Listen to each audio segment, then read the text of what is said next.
आदीयते अस्मात् इति, उत्पन्न होता है जिससे, उसको क्या कहते हैं? आदि, माने कारण। कारण से ही कार्य की उत्पत्ति होती है। तो ऐसे ही शब्द क्या है? आदि वाला। कारणवत अनित्यम दृष्टम, और जो जो कारण वाला होता है अर्थात जो जो कार्य रूप होता है वो अनित्यम दृष्टम, अनित्य दिखा जाता है। संयोग विभागजश्च शब्द, शब्द का कारण क्या है? संयोग और विभाग। संयोग से उत्पन्न होता है और विभाग से। जैसे मैंने दोनों हाथों को मिलाया तो ये संयोग से शब्द उत्पन्न हुआ ना, और किसी पेपर को फाड़ो आप ऐसे तो शब्द उत्पन्न होता है ना, विभाग हो रहा है ना उसका। तो संयोग और विभाग से, संयोग विभाग जश्च, संयोग और विभाग से उत्पन्न होने वाला शब्द शब्द होता है कारणवत्वात् अनित्य इति, इसलिए कारण वाला होने से ये शब्द अनित्य है। जो जो कारण वाला होता है वो कार्य है और कार्य हमेशा अनित्य होता है। का पुनः इयम अर्थदेशना कारणवत्वात् इति, बोले कारण वाला होने से का पुनः इयम अर्थदेशना, इससे आप क्या कहना चाहते हैं? आपकी अर्थदेशना क्या है? क्या समझाना चाहते हैं आप कारण वाला होने से? तो उत्तर दे रहे हैं उत्पत्ति धर्मकत्वात् अनित्य शब्द इति, हम ये कह रहे हैं कि उत्पत्ति धर्म वाला होने से शब्द अनित्य है, अर्थात भूत्वा न भवति विनाश धर्मक इति, जो होकर के फिर रहता नहीं है, विनाश धर्म वाला है, उसको अनित्य कहते हैं, ये हमारा कहना है। तो यहाँ पूर्ण विराम लगा लीजिए। तो ये कह रहे हैं सांशयिकम एतत्, बोले ये तो संशय को उत्पन्न करने वाला है। किम उत्पत्ति कारणम संयोग विभागो शब्दस्य आहोस्वित अभिव्यक्ति कारणम इति, बोले आपने शब्द का कारण क्या बताया? संयोग और विभाग। तो अब हमें संशय ये हो गया कि संयोग और विभाग से ये उत्पन्न होता है या अभिव्यक्त होता है। शब्द पहले से ही था, संयोग से वो अभिव्यक्त हो गया। जैसे आकाश में शब्द हमेशा ही है, और जैसे ही मैंने संयोग किया दो हाथों का या किसी भी दो वस्तुओं का, दंड और भेरी का, तो वो शब्द अभिव्यक्त हो गया, वो पहले से ही था वहां पे। तो ऐसा मानते हैं, या फिर उत्पन्न हुआ ऐसा मानते हैं। किम उत्पत्ति कारणम संयोग विभागो शब्दस्य आहोस्वित अभिव्यक्ति कारणम इति, अतः आह, तो इसलिए इसके बारे में कह रहे हैं दूसरा विशेषण ऐन्द्रियकत्वात्, इंद्रिय से गृहीत होने के कारण। इंद्रिय प्रत्यासत्ति ग्राह्य ऐन्द्रियक, इंद्रिय के प्रत्यासत्ति ग्राह्य, इंद्रिय के नजदीक, इंद्रिय के सन्निकर्ष से गृहीत होने के कारण क्या पता लगा हमें? ऐन्द्रियक, इंद्रिय से गृहीत होने के कारण ये अनित्य है। माने शब्द की प्रतीति हमें कब होती है? जब वो हमारी इंद्रिय के पास आ जाते हैं, यहाँ कर्ण इंद्रिय के पास आ जाते हैं ना शब्द संतान से, तो तब उस शब्द का हमें एहसास होता है। यदि वो हमारे इंद्रिय के पास ना आए, इंद्रिय के साथ उसका सन्निकर्ष ना हो, तो पता नहीं अब ऊपर वहां भोजनशाला में कितने शब्द हो रहे होंगे, तो उसकी हमें कहाँ अनुभूति हो रही है? क्योंकि उन शब्दों का हमारी इंद्रिय के साथ सन्निकर्ष नहीं हो रहा है। और या तो फिर जो बहरे व्यक्ति हैं तो उनकी इंद्रिय खराब हो गई, तो उनके साथ प्रत्यासत्ति माने उसका नैकट्य होने से भी उनको अनुभूति नहीं होती है। तो इससे क्या पता लगा कि ये शब्द क्या है? इंद्रिय ग्राह्य है। ऐन्द्रियकत्वात्, इंद्रिय प्रत्यासत्ति ग्राह्य ऐन्द्रियक, इंद्रिय के सन्निकर्ष से, नैकट्य से जो उत्पन्न होता है उसको क्या कहेंगे हम? ऐन्द्रियक। किमयं व्यंजकेन समान देशो अभिव्यज्यते रूपादिवत् अथ संयोगात् शब्दात् शब्द संताने सति श्रोत्र प्रत्यासन्नो गृह्यते इति।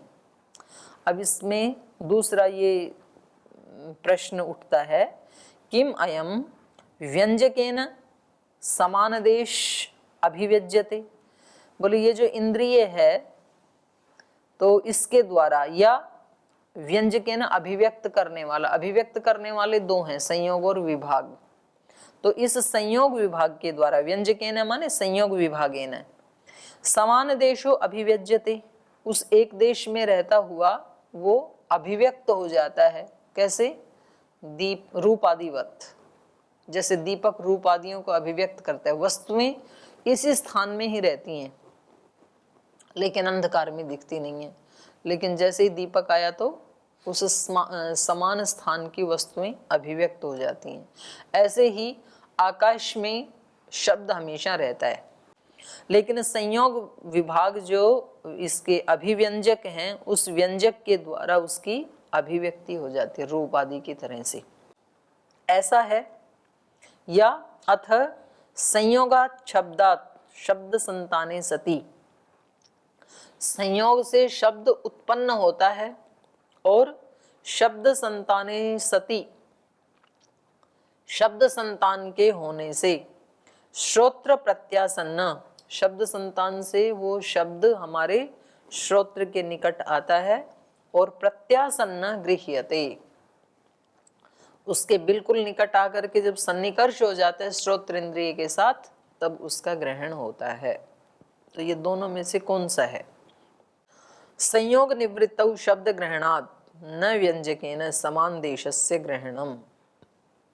तो कह रहे हैं अभिव्यक्त वाला जो पक्ष है वो उचित नहीं मालूम पड़ता है, क्योंकि संयोग निवृत्तौ, संयोग के निवृत्त हो जाने पर भी शब्द ग्रहणात्, शब्द का ग्रहण तो होता है। जैसे परशु और कुल्हाड़े का संयोग हुआ और शब्द उत्पन्न हुआ, और उसके बाद उस व्यक्ति ने कुल्हाड़ा उठा दिया दोबारा डालने के लिए, और जब उसने ऊपर उठा दिया था तब दूर खड़े हुए व्यक्ति को शब्द सुनाई देता है, तो संयोग तो हट गया। तो यदि वो दीपक आदि की तरह अभिव्यक्त करने वाला होता तो उसके हटने पर अभिव्यक्ति नहीं होनी चाहिए थी, क्योंकि दीपक के हटाते ही वस्तुएं नहीं दिखेंगी, तुरंत वो लुप्त हो जाएंगी। तो ऐसा तो होता नहीं है। दारू रसचने दारू परशु संयोग निवृत्तौ, लकड़ी और कुल्हाड़े में दारू परशु संयोग निवृत्तौ, लकड़ी और परशु का संयोग हट जाने पर, निवृत्त हो जाने पर, दूरस्थेन शब्दों गृह्यते, दूर खड़े हुए व्यक्ति को शब्द सुनाई देता है, ग्रहण होता है। न च व्यंजका भावे व्यंग्य ग्रहणम भवति, जो अभिव्यक्त होने वाले हैं रूप आदि, वो व्यंजक का अभावे, व्यंजक का अभाव होने पर, दीपक आदि का अभाव होने पर, दीपक के हट जाने पर व्यंग्य ग्रहणम न भवति, जो वस्तु आदि हैं उनका ग्रहण तो नहीं होता है। तस्मात् न व्यंजक संयोग, तो ऐसे ही यहाँ पर संयोग के हट जाने पर शब्द का ग्रहण नहीं होना चाहिए, लेकिन होता तो है। संयोग कुल्हाड़े का, लकड़ी का संयोग हट गया तो भी शब्द ग्रहण तो होता है। इसलिए तस्मात् न व्यंजक संयोग, इसलिए संयोग उस शब्द का व्यंजक नहीं है, बल्कि क्या है? उत्पादक है। समझ में आ रहा है? नहीं आ रहा? पीछे वाले समझ में आ रहा है? बोला जी नीतीश जी, तो कुछ आना तो बोलो, इसको समझ लो, है ना, ये महत्वपूर्ण है प्रसंग, हमेशा ही याद रहना चाहिए। पहले भी आया था ना कालातीत नाम का जो हेत्वाभास है, उसमें भी आया था ये प्रसंग। उत्पादके तो संयोगे संयोगात शब्दात शब्द संताने सति श्रोत्र प्रत्यासन्नस्य ग्रहणम इति युक्तम संयोग निवृत्तौ शब्दस्य ग्रहणम इति। तो कह रहे हैं यदि ये व्यंजक होता, अभिव्यक्त करने वाला होता संयोग विभाग, तो संयोग विभाग के हटते ही शब्द भी सुनाई नहीं देना चाहिए था। जैसे दीपक अभिव्यंजक है, तो दीपक के हटाते ही उन वस्तुओं के रूप की अभिव्यक्ति नहीं होती है, हमें नहीं मालूम पड़ते हैं रूप।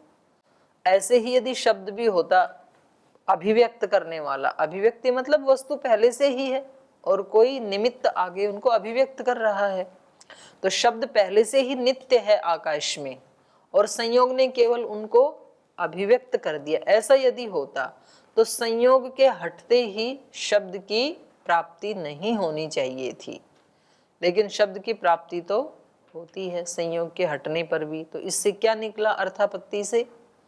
संयोग शब्द का अभिव्यंजक नहीं है, उत्पादक है। उत्पन्न होता है शब्द, और उत्पन्न हुआ हुआ एक बार उत्पन्न हो गया तो अब शब्द संतान से वो धीरे धीरे धीरे धीरे दूर खड़े व्यक्ति के पास जाता है और संयोग हटने के बाद भी उसको सुनाई देता है।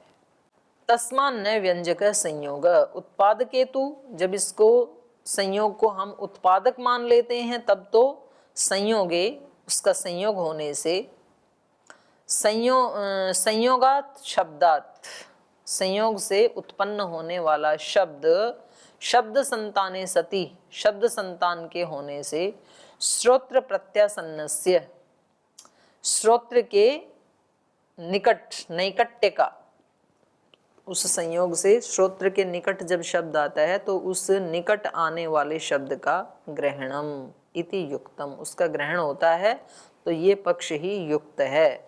संयोग निवृत्तौ शब्दस्य ग्रहणम इति, इसलिए संयोग के निवृत्त होने पर भी शब्द का ग्रहण हो जाता है। इतश्च शब्द उत्पद्यते न अभिव्यज्यते, तो इस कारण से संयोग के द्वारा शब्द उत्पन्न होता है, न कि अभिव्यक्त होता है। दो विशेषण हो गए। तीसरा, कृतकवत उपचाराच्च, कृतकवत उपचारात, कृतक माने कार्य रूप किया गया जो है, तो किए गए के समान माने कार्य द्रव्य के समान उपचार होने से, जैसे तीव्रम मंदम इति कृतकम उपचर्यते, बोले तीव्र मंद ये विशेषण किस में लगते हैं? किसी कार्य द्रव्य में लगते हैं। जैसे तीव्रम सुखम, मंदम सुखम, भाई इस व्यक्ति को कैसा सुख है? तीव्र सुख है, बहुत सुख है, अत्यंत सुख है, घनघोर सुख है इस व्यक्ति को, ऐसे बोला जाता है ना। तो इसने बहुत सारे पुण्य किए होंगे। और किसी के बारे में कहते हैं मंदम सुखम, थोड़ा थोड़ा सुख है जीवन में। ऐसे ही तीव्रम दुखम, तो बोलते हैं ना भाई इस व्यक्ति को तो दुखों का पहाड़ टूट पड़ा, इसके जीवन में तो तीव्र दुख है, अत्यंत दुख है। मंदम दुखम, तो थोड़ा बहुत दुख है जीवन में। तो ये शब्द प्रयोग होते हैं ना, तीव्र मंद, तो ये सुख दुख हमने उत्पन्न किए हैं। तो जो उत्पन्न होने वाले हैं, कृतक हैं, उसके लिए ये शब्द प्रयोग किए जाते हैं, तीव्र मंद आदि। तो कह रहे हैं वैसे ही उपचर्यते च तीव्र शब्द मंद शब्द, तो ये तीव्र मंद विशेषण जो है ये शब्द के साथ भी उपचार किए जाते हैं। जब बहुत ज्यादा बड़ा शब्द हो रहा हो तो हम क्या कहेंगे? तीव्र शब्द। और बहुत धीरे धीरे कोई शब्द सुनाई दे रहा है तो क्या कहेंगे? मंद शब्द। तो जो उपचार कार्य द्रव्य सुख दुख आदि के साथ किया जाता है वही उपचार शब्द के साथ भी किया जाता है। बोलो। प्रणाम दीदी।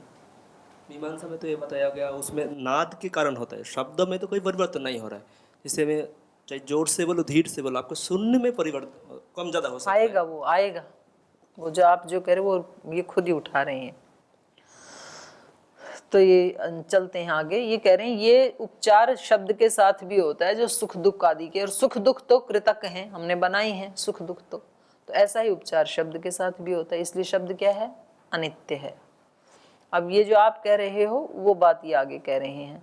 व्यंजकस्य तथा भावात् ग्रहणस्य तीव्र मंदता रूपवत इति चेत, पूर्व पक्षी कह रहे हैं कि ये तीव्र शब्द या मंद शब्द जो सुनाई दे रहा है ये किसके कारण है? व्यंजकस्य तथा भावात्, जो उस शब्द को अभिव्यक्त करने वाला साधन है संयोग, उसके कारण तीव्रता या मंदता होती है। जैसे मैंने हाथ को बहुत जोर से किया तो शब्द तीव्र है, और ऐसे किया तो मंद हो गया। तो ये तीव्रता या मंदता शब्द की किसके कारण है?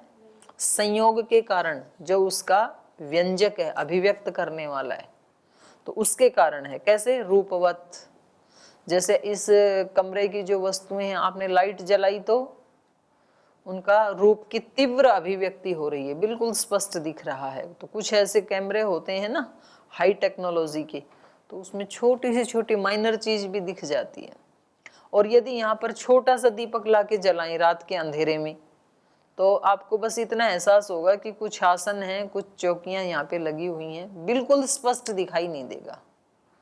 तो ये स्पष्टता, तीव्रता या मंदता रूप की किसके कारण है? दीपक के प्रकाश के कारण। जो उसकी अभिव्यक्ति का कारण था, उस कारण के तथा भावात, उस प्रकार का होने से, तीव्र या मंद होने से। ठीक है। व्यंजकस्य तथा भावात, व्यंजक के उस प्रकार का होने से, किस प्रकार का? तीव्र या मंद होने से। ग्रहणस्य तीव्र मंदता, उस ग्रहण की भी अर्थात ज्ञान की तीव्रता या मंदता होती है। रूप का ज्ञान तीव्र प्रकाश में तीव्र ज्ञान होगा, मंद प्रकाश में मंद ज्ञान होगा। ऐसा माने तो पूर्व पक्षी का कहना है। तो कह रहे हैं ना, ये उचित नहीं है, क्योंकि अभिभवोपपत्ति है, अभिभव की उपपत्ति होने से तीव्र शब्द से, एक शब्द से दूसरा शब्द अभिभव हो जाता है। कैसे? वो इसमें बता रहे हैं भाष्य में। संयोगस्य व्यंजकस्य तीव्र मंदतया शब्द ग्रहणस्य तीव्र मंदता भवति, न तो शब्दो भिद्यते। संयोगस्य, संयोगस्य माने व्यंजकस्य, क्योंकि संयोग ही उसका व्यंजक है, अभिव्यक्त करने वाला है। जो नित्य मान रहा है उसकी दृष्टि में संयोग शब्द को अभिव्यक्त करने वाला है, उत्पन्न करने वाला नहीं है। तो वो कह रहे हैं संयोगस्य अर्थात व्यंजकस्य, उस व्यंजक की तीव्र मंदतया, तीव्र या मंद होने से, शब्द ग्रहणस्य तीव्र मंदता, शब्द के ग्रहण में माने ज्ञान में तीव्रता या मंदता होती है। जैसा संयोग होगा, आप जोर से उसके ऊपर, उसको दंड को भेरी के ऊपर मारेंगे तो शब्द तीव्र होगा, अभिव्यक्ति तीव्र होगी, और धीरे से टच करेंगे तो मंद होगी। तो ये तीव्रता मंदता किसके कारण है? संयोग के कारण, अभिव्यंजक के कारण।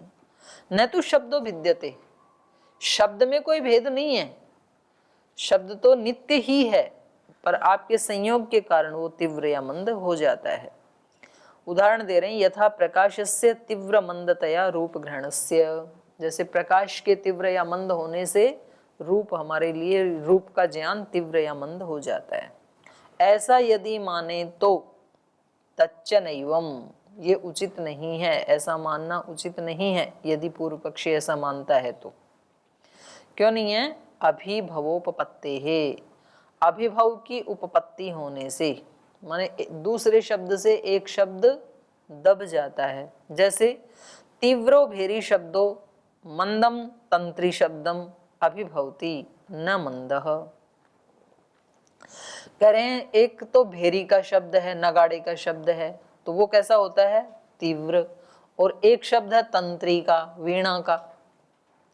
तो दो व्यक्ति बैठे हैं और वो तंत्री को पूरा फुल प्रयास करके बजा रहा है, पूरा संयोग है उसका, हाथ आदि का उसके साथ, और उधर जो भेरी को बजाने वाला है वो भी पूरा संयोग कर रहा है दंड का। तो अब ये दो शब्द जो हैं, इनका अपना अपना एक रूप है। तो यहाँ पर कौन से शब्द से कौन सा शब्द दब जाएगा? नगाड़े वाले शब्द से वीणा वाला शब्द अभिभव हो जाएगा। तो इससे क्या पता लगा? नगाड़े का शब्द अलग है, तीव्र है, और तंत्री का शब्द मंद है। तो शब्दों में ही भेद है, न कि संयोग में। संयोग दोनों में बराबर हो रहा है, वो व्यक्ति पूर्ण ऊर्जा से ही बजा रहा है दोनों को, लेकिन तो भी एक का शब्द तीव्र होता है, एक का शब्द मंद होता है। और ये केवल यंत्रों में ही नहीं, ये आप मनुष्यों में भी देख सकते हैं। कुछ कुछ मनुष्यों की आवाज ऊंची होती है, तो बिना माइक के भी वो बोलें तो पूरा सुनाई देगा गुरुकुल में, यज्ञशाला में।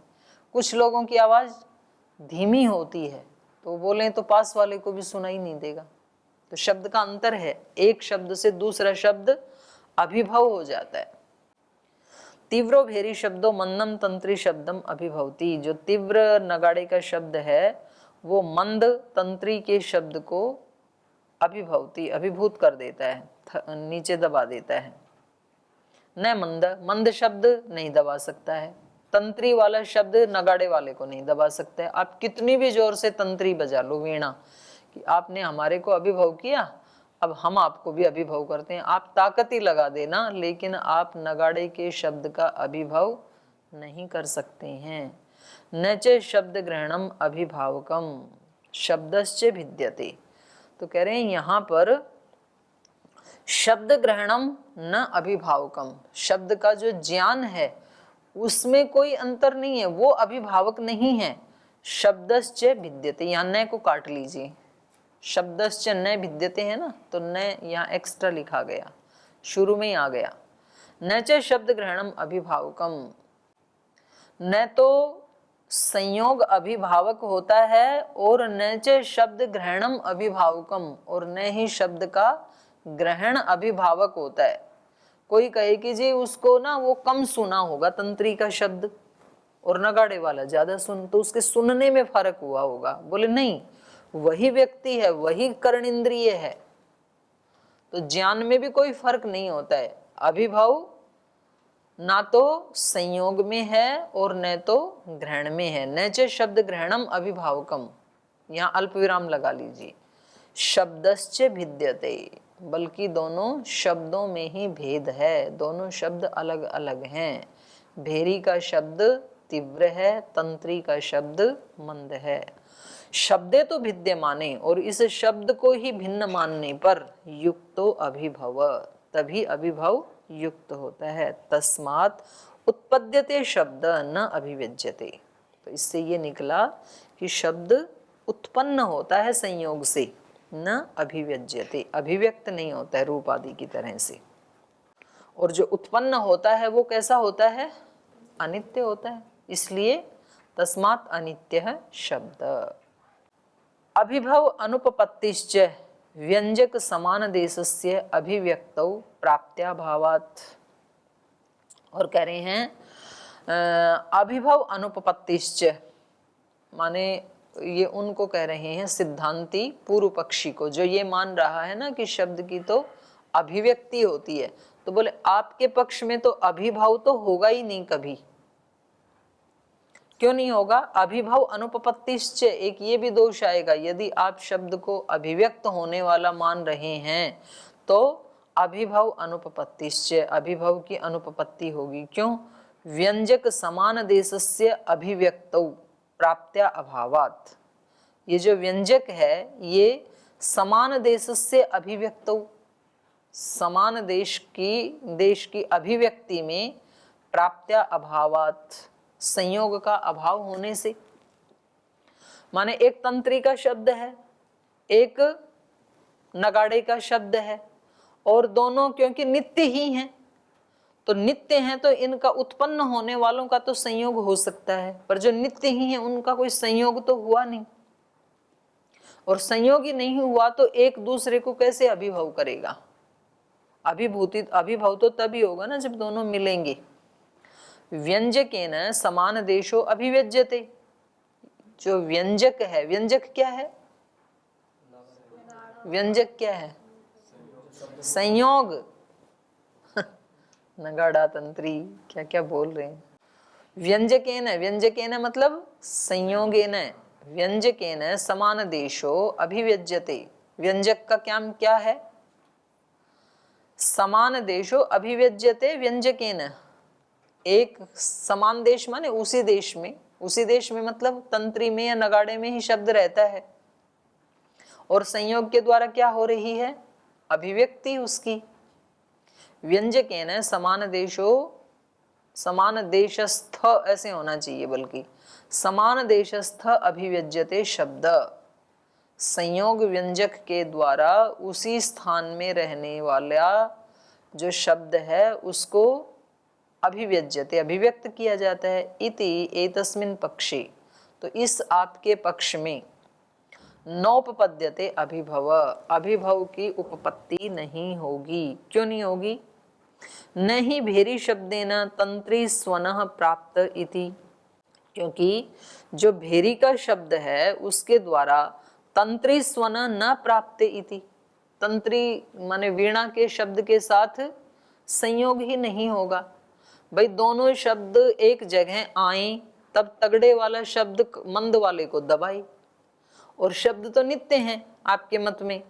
भेरी वाला भेरी में रहेगा, तंत्री वाला तंत्र में रहेगा, वहीं रहते हैं वो शब्द। शब्द संतान से उत्पन्न होके यहाँ आए, फिर एक जगह संयोग हो, फिर तगड़े वाला कम वाले को दबाए, ऐसा तो होगा ही नहीं आपके मत में। तो आपके मत में तो अभिभव कभी होना ही नहीं चाहिए, लेकिन आप यहीं पर ही एक नगाड़ा और एक तंत्री रख के देख लो और फिर आप बताओ कि अभिभव होता है कि नहीं होता। तो अभिभव तो मानना पड़ेगा आपको, क्योंकि वो प्रत्यक्ष है। तो कहा आपके पक्ष में न ही भेरी शब्देन तंत्री स्वन प्राप्त इति, और कह रहे हैं अप्राप्ते अभिभव इति चेत। पूर्व पक्षी कह रहा है कि अप्राप्ति में ही बिना संयोग हुए ही अभिभव मान लें तो ठीक है। नगाड़ा यज्ञशाला में रखा है, तंत्री का शब्द इस कमरे में है, दोनों का कोई संयोग नहीं है, वो अपने स्थान पे अभिव्यक्त हो रहा है, ये अपने स्थान पे अभिव्यक्त हो रहा है, और वो वहां रहते रहते ही इसको अभिभव कर देगा।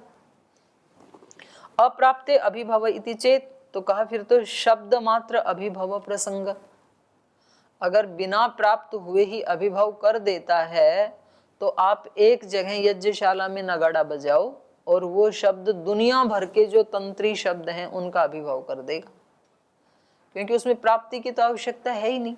चाहे कोई अमेरिका में भी तंत्री बज रही है तो उसको भी अभिभव कर देगा, क्योंकि प्राप्ति की जरूरत ही नहीं है वहां पे। अथ मन्येत असत्याम प्राप्तौ अभिभवो भवति इति एवं सति यथा भेरी शब्दः कंचित तंत्री स्वनम अभिभवति एवं अंतिकस्थ उपादानम इव दवीयस्थ उपादानान अपि तंत्री स्वनान अभिभवेत अप्राप्ते अविशेषात्। यदि आप ये मानते हैं असत्याम प्राप्तौ अभिभवो भवति, शब्दों की प्राप्ति के बिना, संयोग के बिना भी अभिभव हो जाता है, ऐसा मानेंगे तो एवं सती, ऐसा होने पर यथा भेरी शब्द, जैसे ये नगाड़े का शब्द, कंचित तंत्री स्वनम अभिभवती, किसी भी तंत्री के शब्द को अभिभव करता है, एवं अंतिकस्थ उपादानम इव, माने जैसे पास में रखी हुई कोई तंत्री थी, जैसे उसको ये अभिभव कर देता है, वैसे दवीयस्थ, दूरस्थ, कहीं दूर भी तंत्री रखी है अन्य स्थान में, उसको भी दवीयस्थ उपादानान अपि तंत्री स्वनान, दूर रहने वाले तंत्री शब्दों को भी अभिभवेत, उनको भी अभिभव कर देगा, उनको भी दबा देगा। क्यों? अप्राप्ते अविशेषात, प्राप्ति का तो कोई यहाँ है ही नहीं कि भाई उनकी प्राप्ति होनी चाहिए, संयोग होना चाहिए। तो बिना संयोग के ही यदि वो अभिभव करता है तो सारी दुनिया के ही शब्दों का अभिभव हो जाएगा। तत्र क्वचित एव भेर्याम प्रणादितायाम, तो कहीं भी भेरी के नादित होने पर, बजाए जाने पर, सर्वलोकेशु, सब लोकों में, केवल पृथ्वी लोक में नहीं, सर्वलोकेशु, स्वर्ग में भी यदि नारद बजा रहा होगा तंत्री तो उसका अभिभव हो जाएगा। सर्वलोकेशु समान कालास तंत्री स्वना न श्रूयेरन इति, उस काल में जब नगाड़ा बजा तो सब लोकों में तंत्री शब्द सुनाई ही नहीं देगा, अभिभव हो जाएगा, नगाड़े का ही शब्द सुनेगा। नाना भूतेषु शब्द संतानेषु सत्सु श्रोत्र प्रत्यासक्ति भावेन कस्यचित् शब्दस्य तीव्रेण मंदस्य अभिभवो युक्त इति। तो अब इसको फिर हम कल करेंगे, समय हो गया, 2 लाइनें बची हैं, इसको कल पूरा करेंगे।